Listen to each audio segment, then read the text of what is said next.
Hi everyone, this is Abhinav from PhoneBunch and today we are taking a look at the Coolpad Note 3.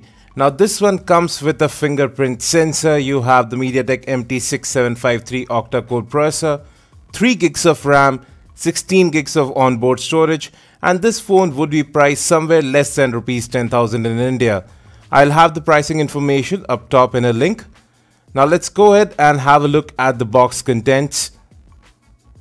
So first up we have the Coolpad Note 3 right up top. It has a 5.5-inch display, it's 720p panel. You have a USB wall charger rated at 1 amp. You also get a headset within the box. Now we have already seen these headsets previously. We'll check out how these sound in our full review. And you also get a micro USB to USB data syncing and charging cable. Now let's have a look at the phone itself. So folks, this is the Coolpad Note 3 with a 5.5-inch display up front. It is an IPS panel, 720p HD. Coming to the build and design, you have the power lock and unlock button to the right. It feels a bit mushy. At the top, you have the 3.5mm audio jack. Moving to the left of the device, you have the volume rocker, which actually feels quite sturdy. Good feedback there. At the bottom, primary microphone and micro USB data syncing and charging port. And you can also see the silver metallic trim that runs through the entire device. It makes the device a bit more sturdier. Coming to the back, you have a 13 megapixel camera, LED flash noise cancellation mic, and yes, a fingerprint sensor. Now this is the first time a fingerprint sensor has been introduced in this price segment. We'll check how this works. You have that Coolpad branding and speakerphone at the bottom. The back is removable. In itself, the back cover is quite sturdy, doesn't bend or flex easily. You have 2 SIM card slots here, 2 micro SIM card slots and a separate micro SD card slot. It is not a hybrid slot here, and you have a 3000 mAh non-removable battery inside there as well. Overall, the build seems to be very sturdy. This phone weighs in at somewhere around 170 grams. It doesn't feel that bulky, however, because of the sloping sides, which do make the phone easier to hold. Now at the top you have a 5 megapixel front facing camera, proximity and light sensors along with the notification LED and the main earpiece. Just below the display you have capacitive buttons which don't light up. You can also see the Coolpad branding. The phone has already started booting up, and folks, we have now booted up into Android 5.1 Lollipop running on the Coolpad Note 3. Now we are already familiar with this interface. It is CoolUI 6.0 based on Android 5.1. You have rock wallpaper to quickly change wallpapers on the device, but first let's talk about the display. You have 5.5-inch 720p panel over here. It is an IPS panel and the viewing angles seem to be pretty decent. You can also see that the colors do look quite alright here, and there is no major distortion in brightness or colors when you tilt this display. So viewing angles are decent, color reproduction and touch response is pretty good as well. Coming to the cameras, you have a 13 megapixel rear camera. Shutter speeds are pretty good. You have a pro mode available where you can control the white balance, ISO focusing as well as exposure levels.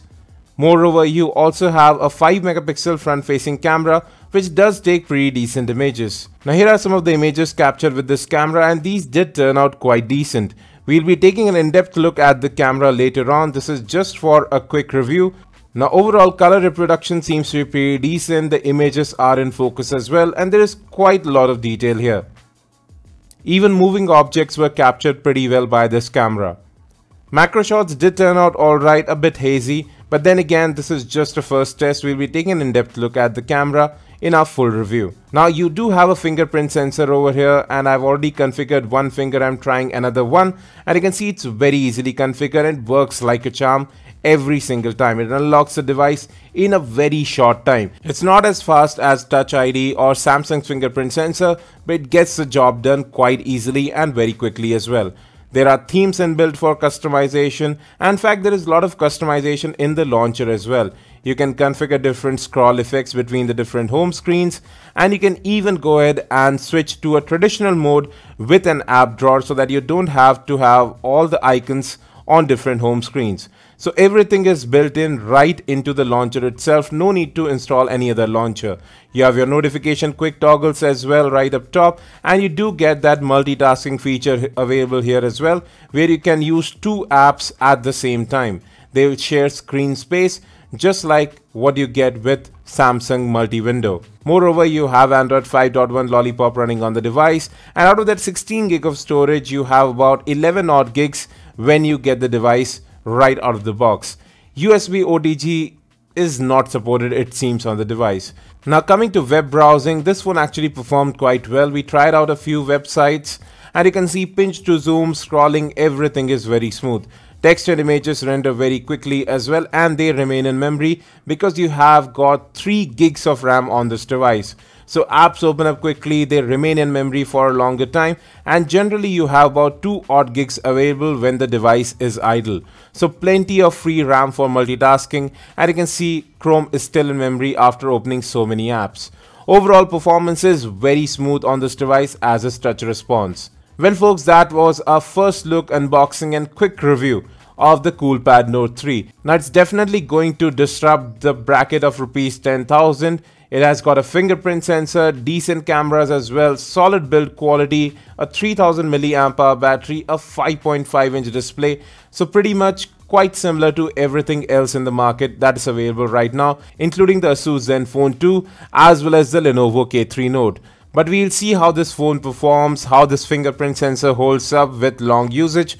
So stay tuned to PhoneBunch for our full review of the Coolpad Note 3. We'll be bringing a gaming review very soon as well. Don't forget to hit that subscribe and like button. Also do share this video with your friends if you think it would help them. Thanks for watching, and as always, have a great day.